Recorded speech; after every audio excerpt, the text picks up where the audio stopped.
নমস্কার, কেমন আছেন সবাই? রিতম সাথী ব্লগ চ্যানেলে আপনাদের স্বাগত জানাই। আগের ভিডিওর পার্ট 2 নিয়ে চলে এসেছি। মা ঘাগরবুড়ির মন্দিরে পুজো দেওয়া শেষ করে আমরা মা কল্যাণেশ্বরীর মন্দিরে পৌঁছে গেছিলাম। পুজো দেওয়ার আগে মন্দিরের বাইরের একটা দোকান থেকে আবারও পুজোর ডালা কিনে নিয়েছিলাম।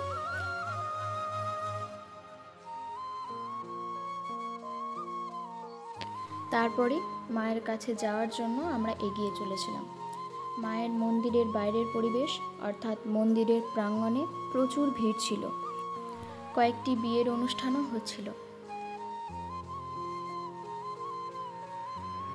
তারপরে আমরা প্রবেশ করি মায়ের মন্দিরের ভিতরে অর্থাৎ মায়ের গর্ভগৃহে।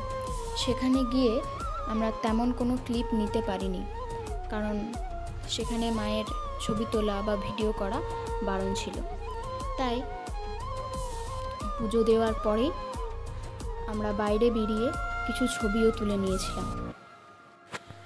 মায়ের মন্দিরের পাশেই ছিল একটা সুন্দর জায়গা, সুন্দর এক প্রাকৃতিক দৃশ্য, একটি ছোট্ট ঝর্ণা। সেখানে অনেকেই ছবি তুলছিল, ভিডিও করছিল। তাই আমরাও একটু নিচের দিকে নেমে গেলাম কিছু ছবি তোলার জন্য। সেখানকার সবুজ প্রাকৃতিক দৃশ্য দেখেই যেন চোখ জুড়িয়ে যাচ্ছিল। আমরা ওইখানে বসে কিছুক্ষণ সময়ও কাটালাম।